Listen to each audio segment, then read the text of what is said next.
YouTube! Welcome back. It's me, Marshie. Speaking of basement, cop discover killer's hostage tied up in the basement. Warning, this is not our basement. This is not a Marshie basement. I don't know whose basement this is. It's not ours. Someone was hit and bleeding profusely in the road. Oh my God. One of them is missing a hand. Identify yourself. Oh no, Come on, a hands hand? up. The guy that is wanted. Yeah. He's in the car with standing me as your captain. He's tied up downstairs, bro. He's tied up. He says, don't turn around at all. Whoa! He's a woodworker that cut his hand off. After unleashing a brutal and deadly samurai sword attack on two random victims, a university student becomes the focus of a massive... Okay. Whoa. This is like my third time hearing somebody else using samurai sword to murder someone. What's going on? This is my third true crime videos. What's going on? What in the anime is going on? This is my third time hearing this shit. A university student becomes the focus of a massive multi-state manhunt. But as investigators Open soon up, discover, FBI. his rampage of terror is far from over. Okay, where is he? Is he in here? I can't unsee what he saw. I know. The following report is based on official police records, and most of the footage has never been seen before until now. On the morning of May What 22nd, state? 2020, a series of gruesome and frantic 911 calls begin coming in from residents of Myrtle Road in Willington, Connecticut. Ooh, Connecticut? That's new. 911. That's There's new. somebody beating up my neighbor with a bat. A dirt bike just came down. I don't know what happened. I didn't see it, but someone's hit. Two people are hit really badly. Someone was hit and bleeding profusely in the road. And at the end of the Myrtle Road are two very hurt men, and they got attacked by a guy on a motorcycle. This is an emergency. Okay. Do you think they need an ambulance? Yes, you need two. Yeah, I think they need more than an ambulance, but yeah, they're bleeding profusely. Yes. 911 operator, what's going on? Bro. He's threatening me and my family, and now he's about to drive away on a red motorcycle. Do we know who this person is? I have no idea. I just looked out my window and saw him. It's awful. I don't understand what happened. Oh, no. Oh, my God. Just stay in the One of them is missing a hand. Missing a hand! So my other neighbor is helping one of them, putting a tourniquet around his arm. They're in really bad shape. The man behind this sudden and inexplicable attack has fled the scene, leaving only the vaguest clues behind for witnesses. He was a kid on a motorcycle, and he's probably on Route 320 now. I don't know where he went from there. He had a colored helmet on. Law enforcement arrives to find a bloody scene with two men lying in the road.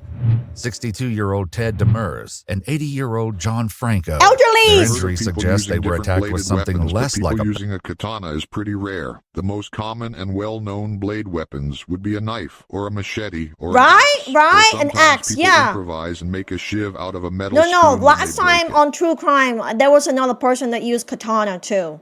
I'm not sure why. It's a really weird choice of weapon. You're right, because the most common weapons are usually either a gun, knife, maybe an axe, but not a katana or a samurai sword.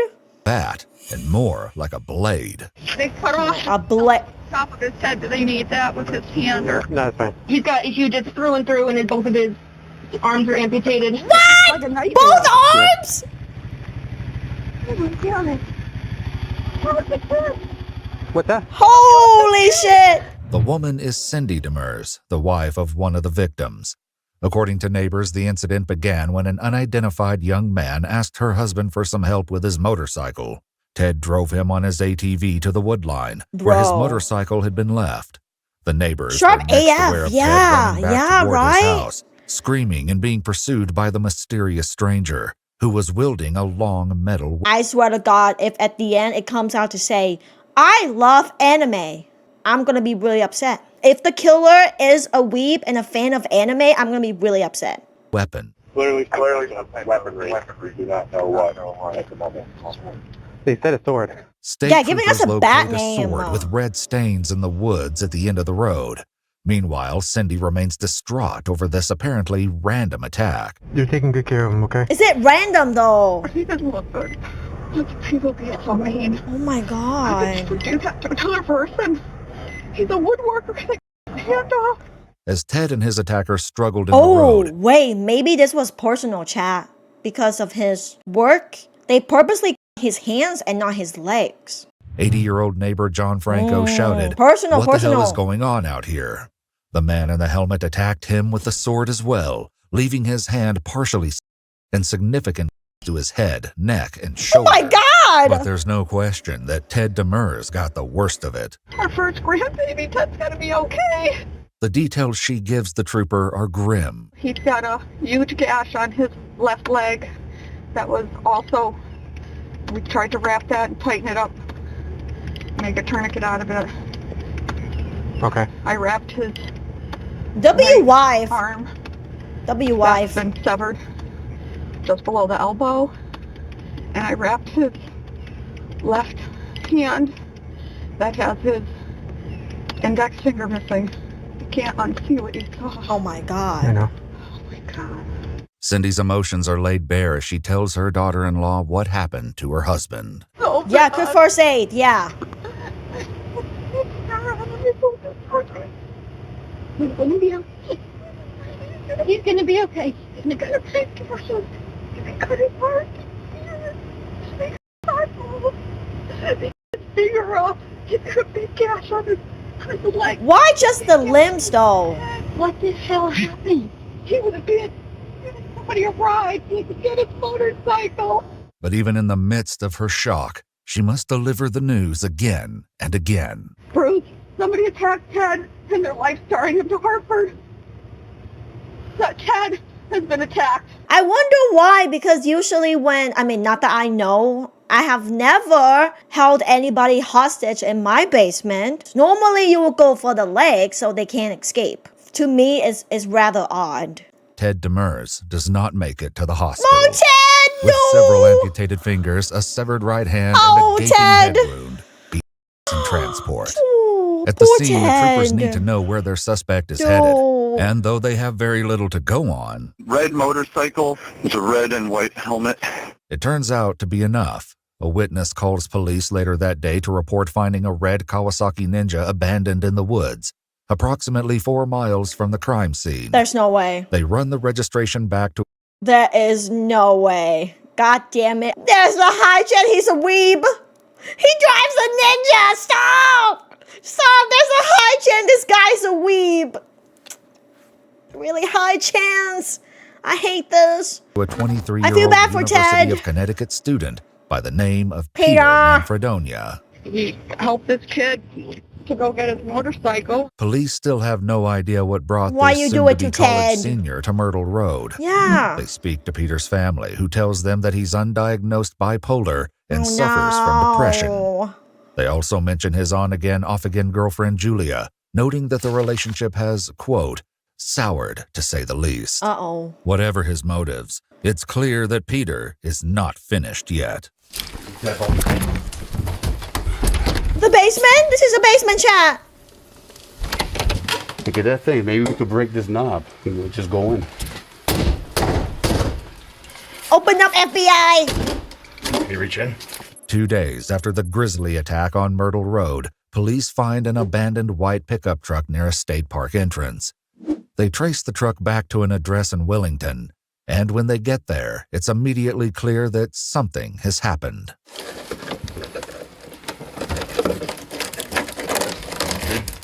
Good. State police. Anybody in the house? Check the basement, quick. You're upstairs? Quick. Check the basement. State police!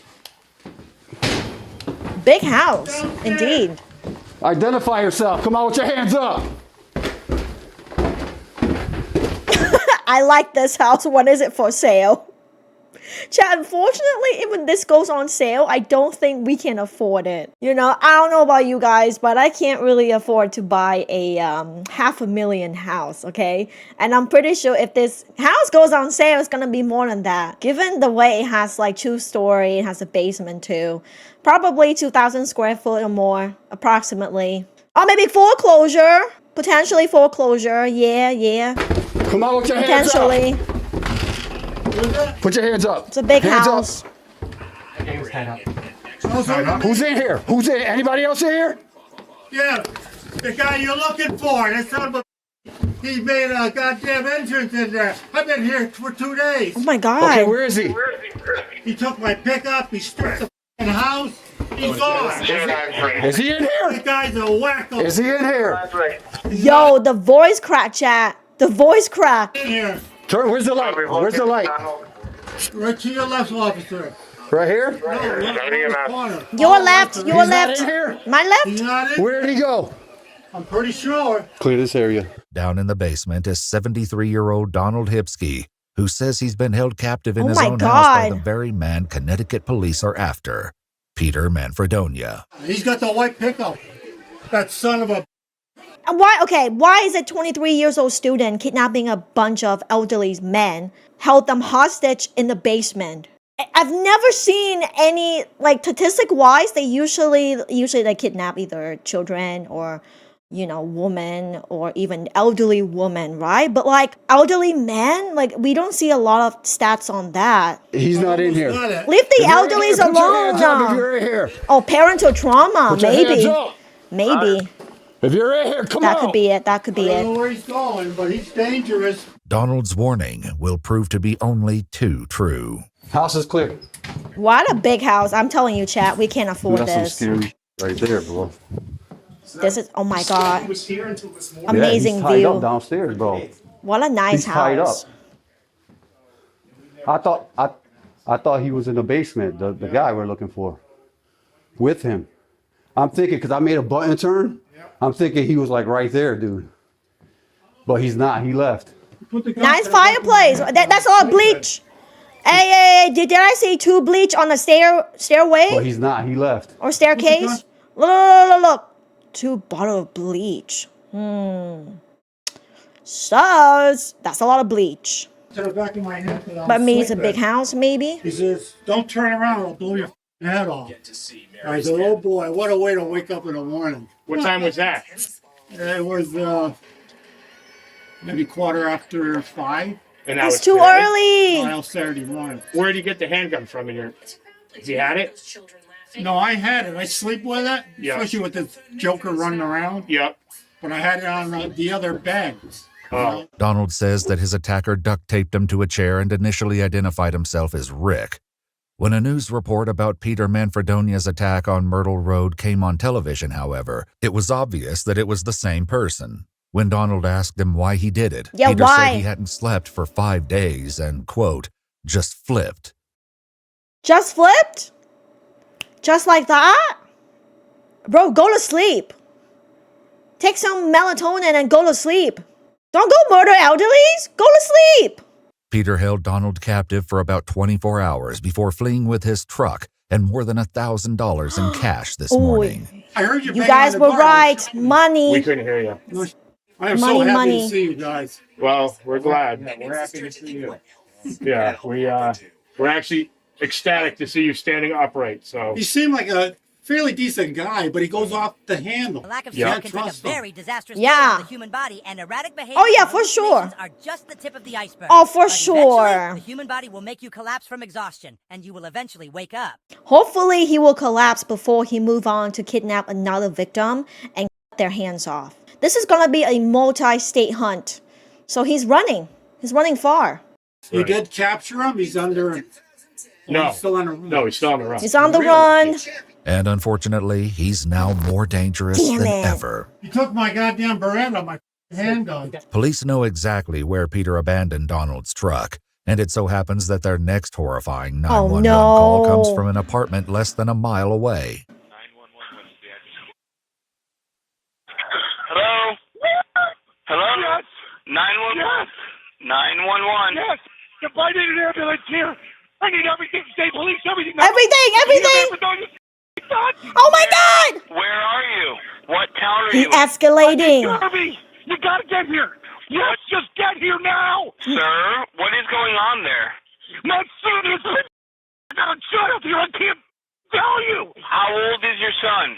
Why will you just get here? Have you just... Valid crash out though. Valid crash out. But at the same time, they have to get the information, you know. But you just stand the cops. Stop asking the question. But also, I understand they have to ask the right questions. Sir, one of my other partners is already starting the ambulance. I'm just trying to get information. Okay. And everything you got, this is a crime scene. Send everything. Listen, is the person that's your son still there? No! Sir, what is your name? No! Sir? The man says his son is 23-year-old Nick Isley, a longtime friend of Peter's. But beyond basic names and facts, he has nothing good to report. Is he awake? No, he's hard. Listen, I understand that, okay? We're gonna try. I gotta get off the phone. Also should be on scene. When police arrive, they find Nick's body. He hasn't been he's been shot. Oh my God! Deceased. No, another! They do not find is Nick's girlfriend, Shannon. Oh and no! Nick's father knows why. There is a black Volkswagen. 2 bodies! The guy that is wanted. The dude's escalating! The car was standing as your captive. Peter has not only killed again, he's taken another hostage. What the freak? Shannon's fate remains unknown until 2:30 that afternoon when dispatchers get a 911 call from Knowlton Township, New Jersey. Yeah, he's trying to be a serial killer. Yeah, 2 bodies. And now he's holding another person hostage. More than 100 miles away. Kyle is now on the line. Oh my God. Female This is party insane. Shannon said she was kidnapped from Connecticut, and the guy that kidnapped her just left the truck stop in an Uber. The caller, Kyle, says he's an Instacart gig worker who was waiting for orders at the truck stop when a black Volkswagen Jetta pulled up beside him. A young woman named Shannon was at the wheel, but it was the man in the back seat who wanted his attention. The gentleman pulled into the truck stop and said he needed an Uber and offered me money to call him an Uber, said he needed to get to work. So I called him an Uber. He just got into the Uber, but he's armed. And I want to make sure. What kind of weapon does he have? He has a little pistol. He fired 3 rounds into my boyfriend this morning. His name is Peter Manfredonia. Okay, so kind of weird perspective though. So this guy's kind of all over the place. I mean, he's not saying. He hasn't been sleeping for 5 days, right? He changed from a sword to now a gun. Like, weapons-wise, all over the place. I think it probably rage. You know, it's rage for sure. Yeah, he's on a rampage. Yeah, he's escalating. He's upgraded. He's now in a different state. Wanted in Connecticut for spell his last name for me. MAN as in Nancy, FRED as in dog, ONIA. Trust me, just Google him and you will know exactly who it is. It's fine. What's the first name again? Peter. Okay. Do you know his date of birth or no? And I learned that from the Connecticut State Police Post. Okay. And how do you know him? He showed up at my house this morning and shot my boyfriend. Okay, but how do you know? We were friends since elementary school. They went to Newtown together in Connecticut. Bro. We're from Connecticut. Childhood friend. Shannon says that when she woke up that morning, she could hear Nick and Peter arguing in the living room. Nick told her to call 911, but Peter grabbed her phone away. A few seconds later, shots rang out. Peter then told her to get her keys before filling a duffel bag with around $2,000 worth of Nick's cash. More money. I don't want to kill you, he told her, and forced her to drive him to the interstate and beyond. No one knows that your boyfriend's been shot, right? I really hope my downstairs neighbor reacted to 3 gunshots, but if he didn't, then no. Oh my God, this isn't happening. Yeah, more money stolen from the victims. That's right. Kyle gets back on the phone, concerned that he may have put an innocent Uber driver in mortal danger. Yeah, that's true. Why the fuck does everyone have thousands of dollars laying around? I mean, I guess he could have forced them to go to an ATM. I don't have any cash, chat. If you guys in the basement, you want to like go upstairs and like steal from me, FYI, I don't carry cash. I only use credit card and PayPal. I don't have cash. I have no cash. No coins, no nothing. I'm really scared that he's going to do something bad to the guy, but I didn't know what. I couldn't call the cops right there because I figured he had a gun on him or something. Kyle, who's able to follow Peter's Uber trip on his phone, gets an unsettling alert. Miss? Hold on 1 second. Miss? Yeah. The Uber trip just ended, which it shouldn't have ended already, so I'm really concerned. He what? Bad. What did he do? The Uber trip, it ended. The trip ended. So Where did it end? I don't know. It just says, thank you for riding. I'm scared that he did something to the guy. As it turns out, the driver is fine. Oh, Peter thank is seen God. on surveillance at a Walmart thank in God. nearby East Stroudsburg, Thank getting God. out of the car and making his way behind the store on foot. Jesus. Determined to get any information they can about this murderous suspect, the police bring Kyle in for an interview about what happened at the truck stop, starting with how Shannon managed to get away from He's Peter in Pennsylvania the first place. now? Did she ever say to you why she thought she wasn't killed or anything like that? I can't believe you didn't kill me or anything. She said that I just finally told him, or she might have said it to me. I told him, like, I can't keep driving anymore. Like, I can't do this. Like, you just need to call an Uber. I can't take the pressure anymore. Like, I don't want to keep driving. Shannon tells investigators that Peter entered a number of different destinations in her GPS at various times, including the Jersey Shore, Delaware, and Nashville. Oh. She tried to drive erratically to attract police attention, but it was to no avail. Oh, damn. When he agreed to finally let her go and pull into the truck stop, he had her park away from women and children in case he had to use his weapon. And then the Uber. Oh, jeez, Chad. Wow, what a good guy. He makes sure to park, far away from children and women, just in case. How nice of him.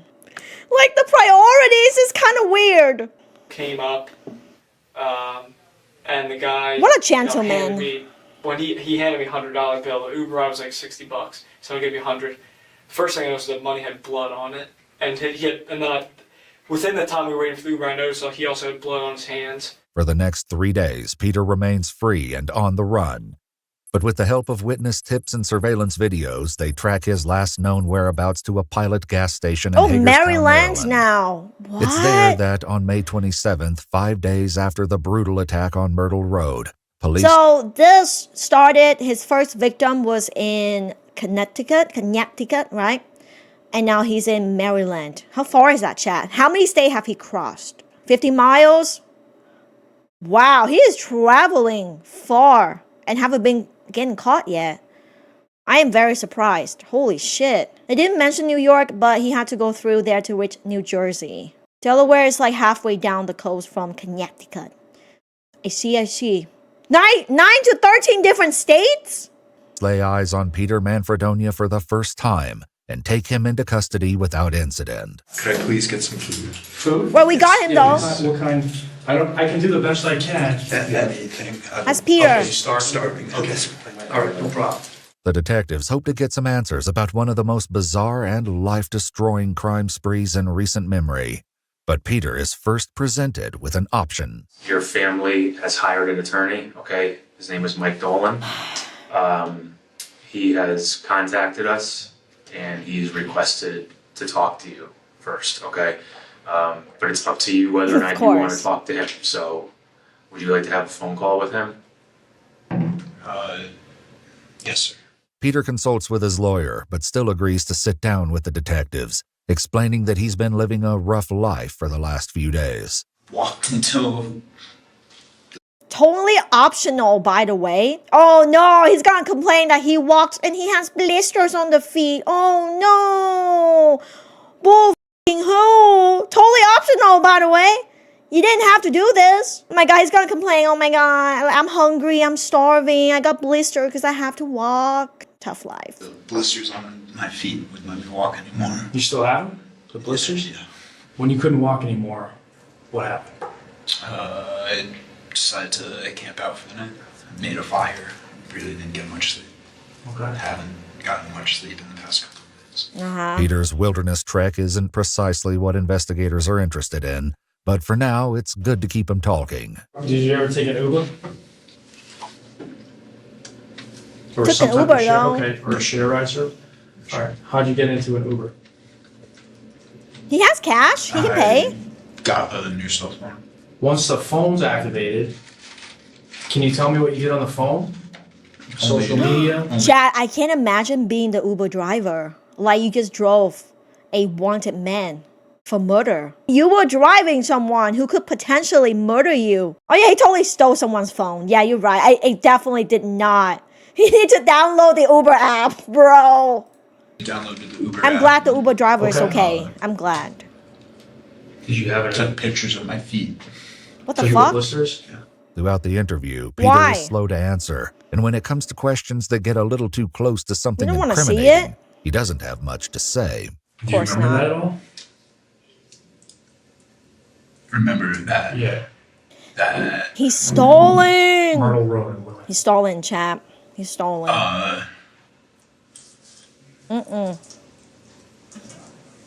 Very little. And it's not something I've been thinking about. With answers about his actual crimes not forthcoming, the detective switched to an incident from last year. We know what happened. Last year? What happened last year? The dorm? What happened? Remember right on the walls? Roughly 10 months ago, Peter's roommate called University of Connecticut police when he found bizarre and disturbing writings all over the walls, one of which read, "Guns can be fun," in big letters. They spoke to Peter at the time, who explained he was upset over his breakup with his girlfriend, Julia. There have been signs. On your wall when that incident happened, was some of that? Oh, not the insanity plea. Yeah. Couldn't even tell you where my head was at for a period of that. Mm-hmm. You're just in like a bad way, like just depressed, or extremely most I've been nearly my entire life. I mean, I couldn't help but notice, you know, you made a reference to Adam Lanza, which I mean it's a personal topic for all of us. You know, we all have some connection to what happened. But you grew up in Sandy Hook, okay? You went to Newtown High. I can imagine there's some personal connection there. Like, was that something that bothered you? Yes. It was? Peter grew up down the street from the Lanza family when Adam Lanza murdered 27 people, including 20 first graders in 2012. That's right. Peter was in the 10th grade. On the walls of his off-campus apartment last year, he wrote, "We saw what happened when Adam snapped. We saw what happened when Thanos snapped." I'm sorry, did he just trying to rhyme?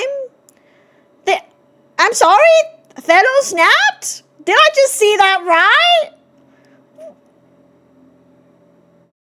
What? Bro, no. Thanos snapped.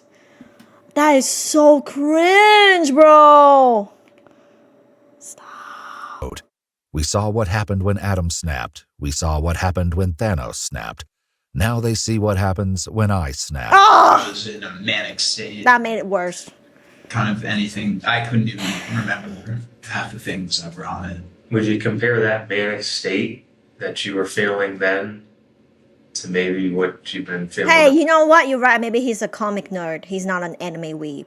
Yeah. There you go. And I kind of hate how he's compared himself to Thanos too, and now I snap.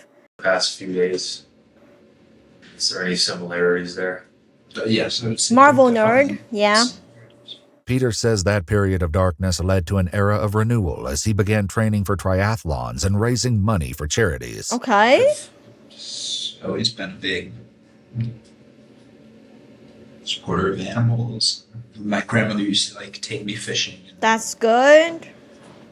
I'd start when I was a kid. I'd just start wailing every time that we caught a fish and they'd put it in the cooler, and it just freaked me out.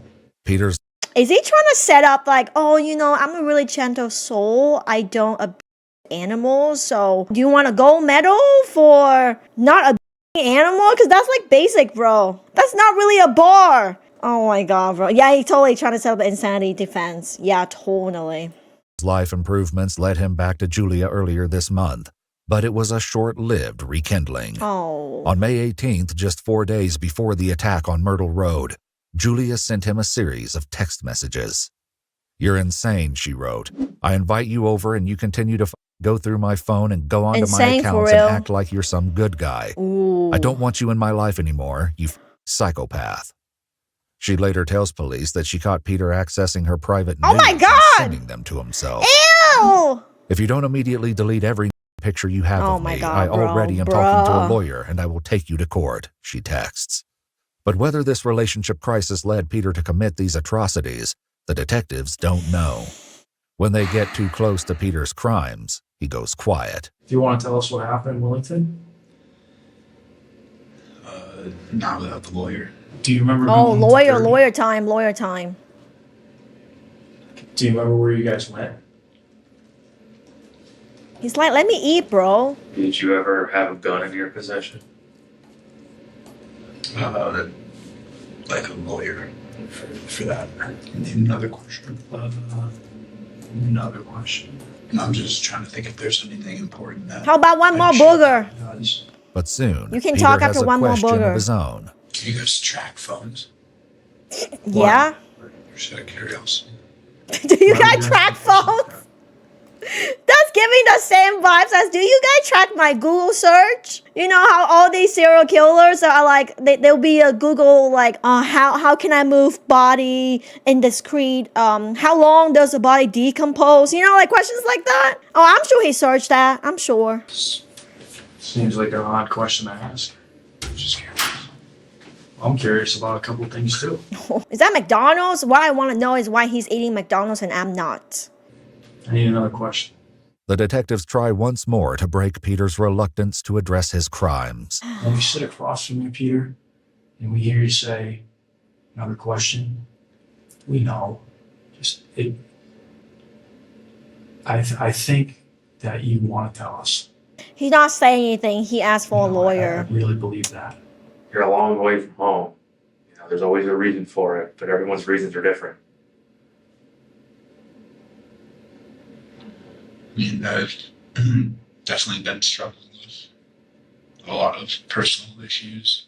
It's the closest the detectives have gotten to any possible motivation for Peter's crime spree. An outburst of violence and aggression that Peter himself refuses to acknowledge. I mean, I think you know what we're getting at, and I would really like to know about the last, 5 days or so of your life.